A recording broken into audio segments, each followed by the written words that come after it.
chị boy cho chị các bộ lệ vec chiều này ở sẽ cho YouTube channel in cả lâu lom vec bọc chiều này tôi nói trong thứ soi cái ngay thang á bọc bốc mày nè chú bị cara chuan nên trụ đàn nó serin đánh in dẹp về lek lek chawang ô aduang te sei turin member zom tak doctor alal thing lian ai lo soma speaker kalome hei voinia thilpui mo tak mai he house rural na sang tak mai kan han soi thi turi kalom le tin kong le lama chuan voina ka thil soi tur hi apoi mo em maya hemi memorandum of settlement sang ha jakwa somri le paruka sign ina thil tam tak thil tha ram ro ting aron ken si kong le lama chuan hemi kan soidan azira he kan hamlung phum anghit ve thi wak hian phim khur taka poin hianin he house hianin kan ti ri tuling ka ria chuwang chuanin hemi chung changa mizo te zinga in hnialna thil tam tak controversial thil tam tak ong po hi re to se ti ka du khop maya ti kha kan soidu ni hei mizoram le achu cheng te kanin engeni hungbing na dan le kan street tiral muang tu dan te hi kan nei thang reng viau maya hi kan von him hi poimo khop maya chuti lai chon hei tu naya kan lo min di ser ni bok kan siam ni bok ina zulai ni somthum sang ni somni la paruka government Mizoram Law College Fresh Social la man pui chung chang thil soi then khati te min ngai tua chiang lo de mo ti kha oi de hianin kan soi lang duwa nei hu nei her dang la zela du dan le ngai dan te chu dang lam thin ti ya big takin tan na lam kan nei thin te po hi ka thiam thowa amar chu ei ne tun ma te poin lalban kan duwa anwa mizo lal ro pui zia le ro rel thiam zia kan soi le cham chi maya ram le tham ta da fe chuak heng kan next emene te po kan ngai san wang lai oma anwa kan soi nom le a tiang chuanin tuna chuanin scholar tam tak academician te chuanin an hlut zia an puang chok chole mek boka chu teng chen bi hring te hianin kan thil pomdan hi kan thak lai te po ma chu teng do bok chuan hi kan siam zom tak po hi he tiang hian ro pui takin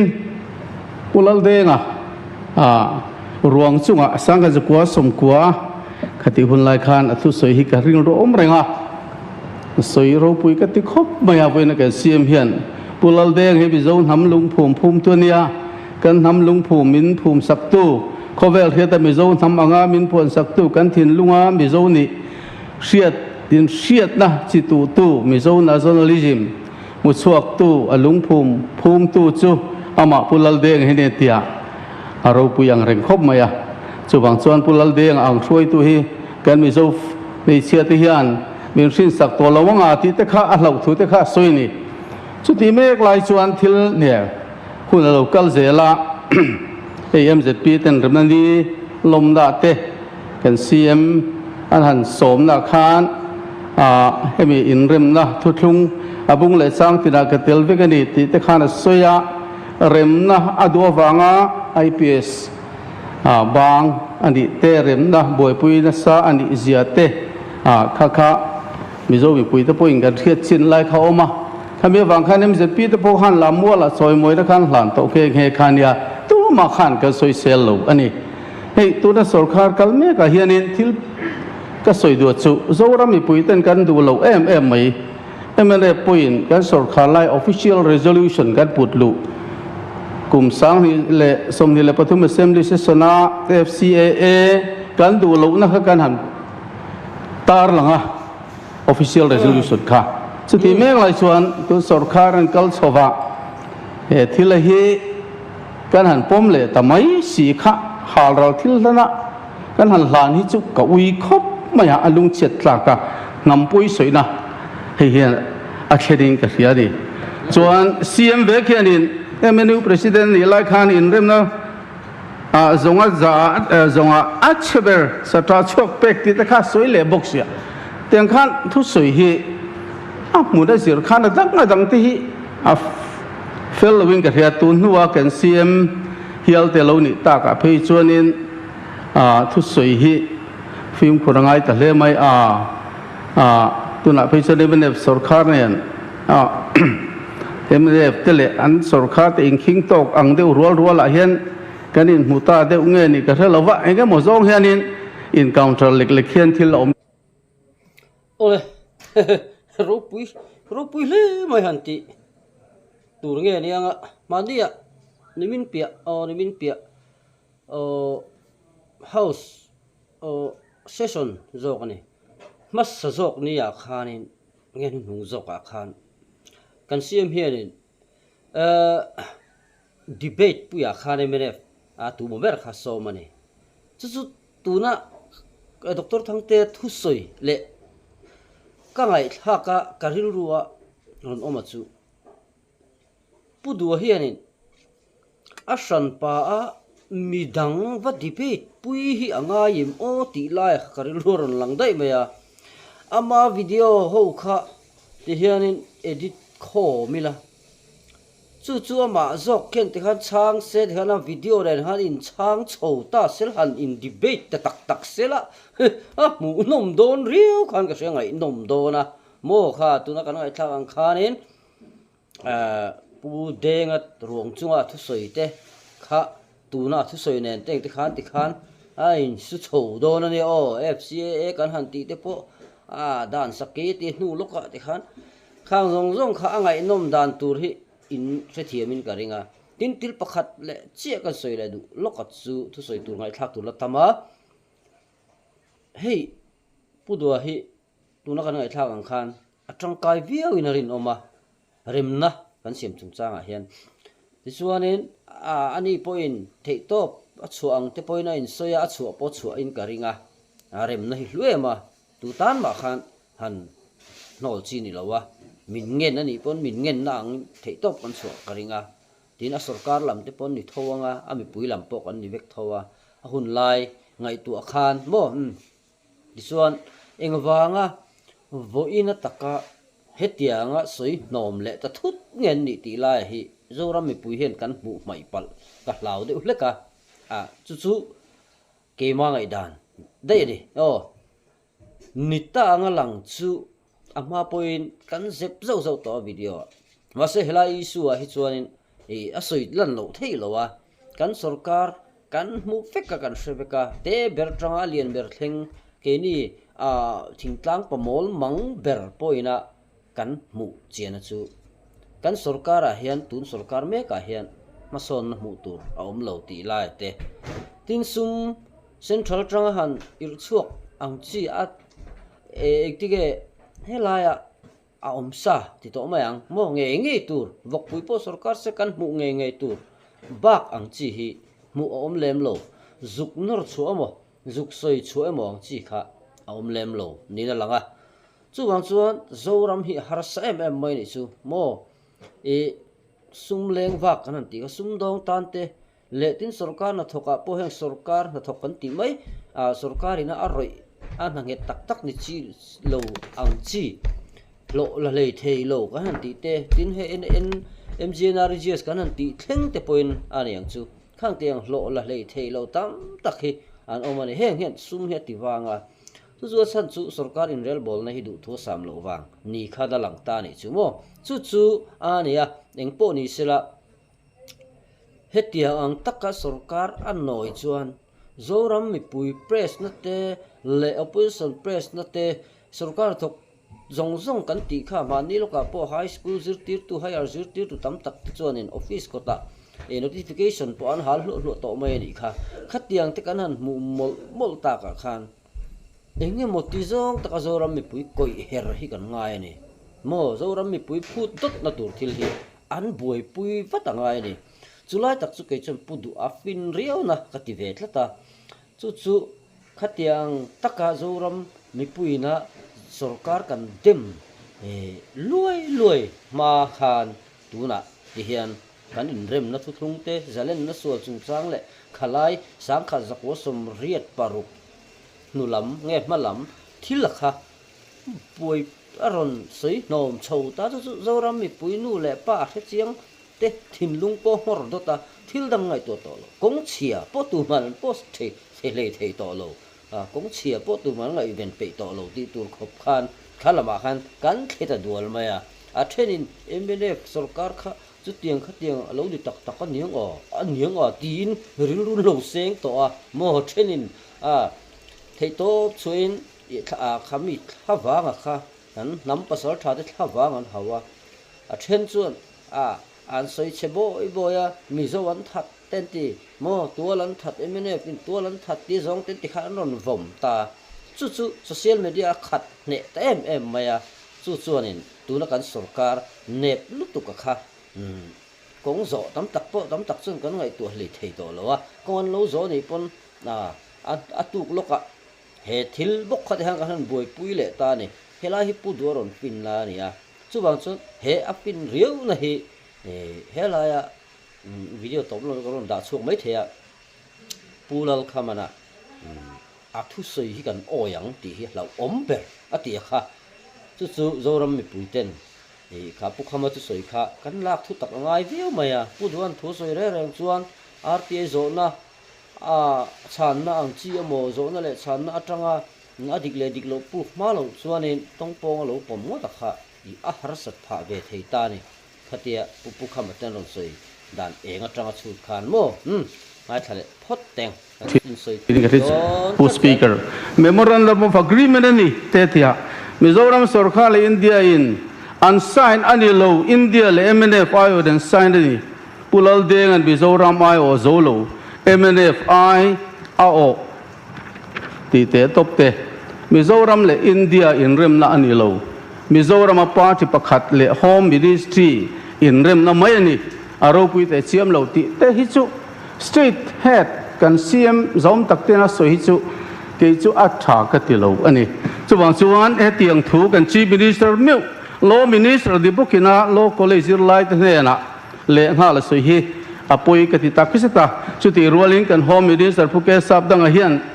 hei ka thil thelu poi hi a chang tur ka home concern di wang home ka ron address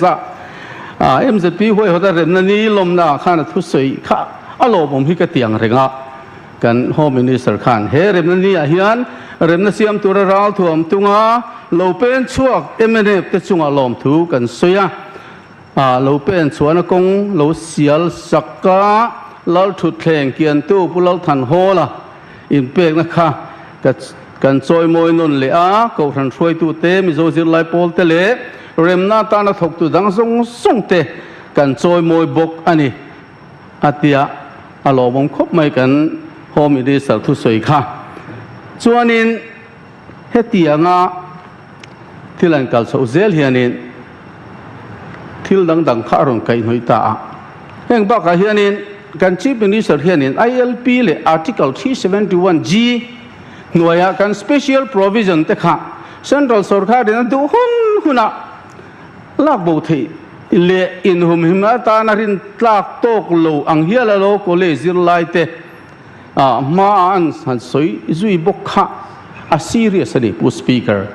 mi puite min thong tak seta eberef chang kan ni lowa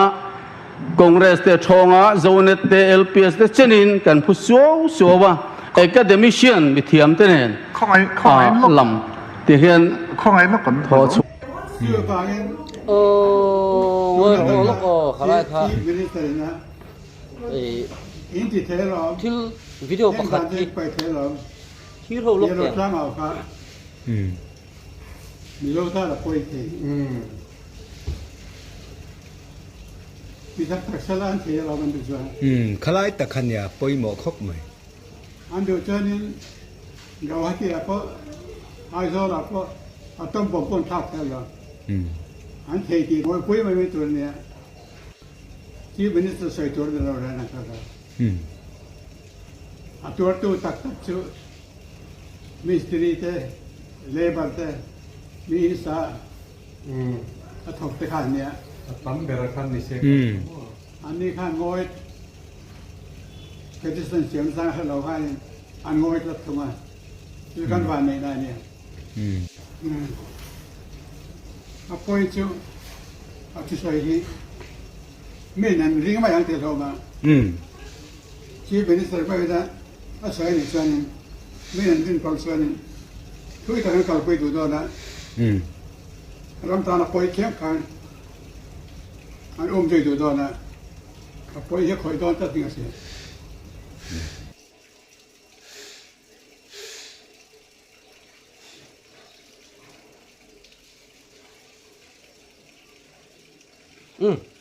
ดูโต๊ะกังกันทุสอยง่ายถ้าชุนสมแหละลูกกังla bin zo calcium te lps la min put ege ni pukhama voini thlenga arem na sign tu bin la dam pui tu te an va to koma teng khanin thil rang rang kha tam tak kha zir chian angai taเนี่ยข้าไล่ข้าสุดสวยตัวสุกันงะไม่มาหรอกสุวิดีโอให้ถุยลุตุกส่วนนี้บ่อยทักทีนะสุบางส่วนนี้วิดีโอให้ถุยชิมเฮลายเนี่ย motion ประคัดปุบลุอันนี้เวบางคันวิโลเทโลอันนี้ปุ่งปุ่งไงตัวส่วนกันทิ้งระวังเป็นหุ่นป่วยหมดตักจีบมินิสารนี่นะเต็มเก็บไว้ได้มินิสารเทนกัดเต้นเนี่ยเกียร์นะเริ่มน่าบูรวกชาอันเสียบนางสงแต่ข้าอารมณ์เสียกอันนี้ทิลฮีเนี่ย politics อินเบน่าเห็นฟังเราวิลาเหตุทิลก็ดูครบมาอ่ะช่วงส่วนทิลดิกจิดิ้งปังไอ้ช่วงการรำเฮียเนี่ยกันมีปุยเต้นกันเสียแต่ป่วยหมดดิช่วงส่วนเพกจะสมเรียนเลยปฐุมนะปูลเข้ามา IS retired อาเซียเงี้ยเริ่มน่าสายตัวสิงาป่วยหมดตักไม่ดีมันน่าเจ็บขันวันนี้มีระดับปุยอ่ะเตียงเฮียนเสียกะอินเรื่องเสียมตัวเฮียน political party สังเตกทันช่วยตัวสังเตมิโซรัม NGO เงี้ยนากิน MNF เฮียนอินเดียสุขานเนี่ยอินเรื่องน่ะอันเสียมามิโซรัมมีปุยเตเงี้ยน่ะบอสวินอินเดียสุขานเนี่ยอินเรื่องน่ะเสียมอันนี้วากินมีปุยอ้าย MNF เฮียนเรื่องน่ะเป็นเราเสียบแล้วก็ไอ้แต่ไม่บอกล้มตักข้าmaterial พอล้มปะคำมี speaker เริ่มตีน่าเราจะเชียร์ชัวร์ฮีงาชาเรื่องมาสปีกเกอร์ที่กันสปีกเกอร์ที่ชัดเรียวจุกเตียอเมริกาที่คิลเรื่องที่ตัวนั้นพวกhanอาทิลเชียร์กี่จังพวกhanนี่ตาขัดตั้งหมดเล็กเวลขบักเขาโตโลนี่ตีข้าเชียงเริงตาหังโลหัดเดียวเราปะจะตุ้มไล่ตับเริ่มตีโตโลทูโลสวยไล่ตักข้าหันก้าคลิกเสละมวยเลจวลดอนกเตียmember house hian speaker hian la le em an zom em rol hian speaker te po hian member te awanga speaker an ni hi anin hriat ve nga ya member te hian hruai tu te hian member te an kher lo chuan member le hruai tu khamia kha akal that lo chuan engma hi ati tak thei don lo wa nuna hen speaker po in la le me min ti khan engkim mai kha adu huna lo pot chatin lo ti ve reng sela member zok ten kan soi ve na thei turom lo ni e ti in chuak ta zia sela kan tel lo mai nge ti ta zia sela member zong te khan mo speaker tan hen eng ma ti turom don chung lo chu wa chun member te hi an kher thiam ve thowa an tong kamalak loem mo engemo lai te khami an la soi tui don chau ani point an thu soi vati top lo zong khan minute chu ti za chu lo me ron je zo ang chi te ti khan warning han in pek zo ang chi te khang kha chu thareng ta oka lo soi vele duเชียร์ชัวร์ฮีอันนี้เฮ้ยก็ไปโดนเสียเหี้ยมั้งข้าเริ่มตีน่ารักมาสักเราเสียเฮลาฮีกันง่ายชัดตัวเริ่มตีนะมิงเกสิขดมายวิจัยว่าได้เราเฮียนี่เตียงอสวยนี่เฮ53 amendment bill จุงสังเฮียน we welcome both these bills and the constitution 53 amendment bill and the state of Mizoram bill whose main objective are to implement the memorandum of settlement that has been signed between Atitari Elahana signature petu atihi that has been signed between the government of India Pakhatna Banina government of Zoram and Pathumna the Mizo National Front article ani chuwa chuan kil thuma changa hei hi signature omani government of chiang view ani to ha ka chu kha bak chiang khom to lowa khati chung po a Mizo National Front le India in rem na mai lom ti ang zonga soidu kan lo mari chuan ti ga nam to lo an sui ni mai ma se Zoram mi puitan chon lo oi sak chi ya ka da to lem lo khei himi le khabu mun rang a hen kan mutla tani Mizoram sarkar ai o in pulal khama chief secretary tin pradhan India home minister ai o in union home minister ai o in sign om boka tisuan Mizo National Front ai o in pulal denga khan assign boka kil thum atangin an sign a chuwang chuan India le MNF in rem na ringot anga vasoi tuma kha chu a le lama chuanin enge ni tum nei ni kha chiang lu tuk ta ni chuni sila kan soi khamo thil tum nei tu chu mai ni lowa India chief secretary tena ming an sign ani re reng chuan enge mo thil sign ngai le enge mo mani chu sarkar state puina ni lem lo ama keima thuin thei chu kan sign ange han tingo takha thil thei lo tluk angai ani bokina mo chu ti ni si chon sarkar ai o ani to a sarkar ber chu Mizoram tuna hen kan CM po hi ZPM atanga candidate ta chief minister ania mase tunge Mizoram chief minister tila pulal du oma kan tiang engwangin enge ZPM chief minister ania Mizo ai o thelo re Congress ai o thelo MNF ai po thelo BJP ai po thelo PCI po thelo engwang party pakhat atanga candidate kha Mizoram CM ani ngot thei mo min titatlat sela ha pa chu va a ve o kan ti mayang mo chu a om ziania chu bang chu sarkar ai o pukhamana assign chuan kan vain kan ai o vek tina ani khami kha pomlo chi ni to lo ani ti te po kha kan se velo lo ni o ni le somko le pasari vote atla a zani le somko le parukhanin yes antia mi pakhat chin lowatia chu hetalan dan chuan Mr. Ready si janga tenia chu mi di lo chan an vai hian lo pom ani chu wang chuan thil controversial tak hi kan house hianin chang hi chuan kan soi fiang ai ve hi oma hei pulom kunga kan thian pa te ponia ni his valane kan chuan vor tak mai po hianin hemi chung chang hian hei sum thei lo ani karinga i phal na bukin thu soi hi kan khuat du loka khe chiang ani karinga chu mai ni lowa pulal du oma berina alo boi puithin in rem na kha soi nom le ang deuta aro pui vak lo hanti vel te kha hei hian thila chok nok na sa hle mai te kha aron ti ta kha ania chu wanglai ni chanchin bu khanin chuak nge nge chu wang chuanin tu tenge in rem ti lai bor hi soinon ngai to lon pu speaker he house hian tian chiang toila ka du hle mai ti kan soi du ani chuan kalai kha chu soinon ngai to lo chiang ngai la ta hianin video top lam hi Prime Minister kha kan zu soma maro chu lo thei lowa rampon chu angai wangin le kharun thona chuaron le ale kha thona chuan aro pu hi ka tia he kan hai chuaka the Mizo Peace Court at any point signed on June 30, 1986 is a historic document symbolizing the wisdom and patriotism of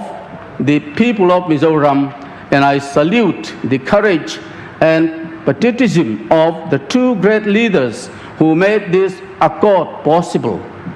Our beloved leader and former Chief Prime Minister, Sri Rajiv Gandhi, and the great leaders of the Mizos, Sri Laldenga, demonstrated to our people and to the world that through dialogue, negotiation, and through peaceful methods, it is in fact possible to resolve the most intractable tu na chuan in khalam pang kha chu chianga in rem na chung chang te kha tiang song te kha chu thil chianga ngai ta ila sarkar le Mizoram sarkar le India in rem na ti kha ni a ela hi tam tak khi chuanin engamotia hei MNF le India in rem na tia ni ron soi hi ani na taka chuan MNF tan hianin kan som boka MNF tan hianin thil huat em tur vak pokha om lo zok ani amaro chu engwangi nge hei hi ani love I in rem na kil thum matanga sign pulal khamale pulal dengale pi pradan ina an sign ani a tia anon trantlat na chana hi thudik ani wanga ron soi ma ani ani na taka chuan MNF tan hian MNF le India in rem na ti zonga Zoram mi pui hian ron soi ta vek se pom tlang vek pon ni le MNF tan hian ti tak taka chuan han nat na em khom lo ni a chan chu kha kan in rem na thu thunga wang khan thil ro pui tak tak thil tha tak tak India ram atangin Mizoram in kan nei pha a hlue me ma a hlut zia hi tuna Mizo ma na mi tele thang thar te hian kan hria ni chutia angak thil hlulut tuk I kha in rem na ina apuak chua thei kha chuan a in rem tu te MNF le India an ti te chuan MNF choi kan na MNF da chung nun na dei kha arun ni to zo kani amaro chu MNF zok chuanin a khati anga keima ni ringot kan ni love keima ni moi na ringot hi om zia nei love chu bang chuan Mizoram le India in rem na ni ti in vo in thleng hian ala tang ta tang zok ani ti te po kha kan han soi le ta atuan ato bera chuan tun kan session highlight kha omvele zok ta sela engama thu han bok khuk tu re bem chu kan ron soidon poni lowa amero chu chin lo ram ba tha kan ti chu mi thu soi enge kan ho tu te mo kan MLA pui te mo an mol pho na tur le an enge mo tur min ron soidona engma soi tur po se ve mang hlei lowena ke po soi tur ka nei ne ke po soi tur ka nei ne lo ti very good ang chi te kha in lo chi ngang te ka hlau thong ni hle ka khang chi te kha a hausa chun ti lo la he la ti be kan lo moi lo ma lu tu ka ki tu te bial nge ki tu bial MLA nge te kan lo ko kan lo nui ru tu ta ni mo chu ban chun kha tiang kha moi lo wa han in tu na min thun soya anit lutuk talawe emo ron chan eng mo kan du ni chuan mumal takin an lo soi ve pop mai ti khan hausa khan ti khami pathum ten thupoi mo tak tak kha an ron soi ta chu speaker ten ron thel thin soi tur po hre ve mang chuang si lo ke po soi tur ka le ni ke po soi tur ka ti lo beng chen ri got ang chi kha moi nai lem lo wa khati khami Zoram house chunga he chon om ve ngai lo tura ngai la hatiang kha nakin zela ta na te po mi te enton ni turin khatia ang lo ching an omani po in ching to lo tur te po in kan roi tu te po khan in sil set taila train kan sede uleka eng po ni sela ni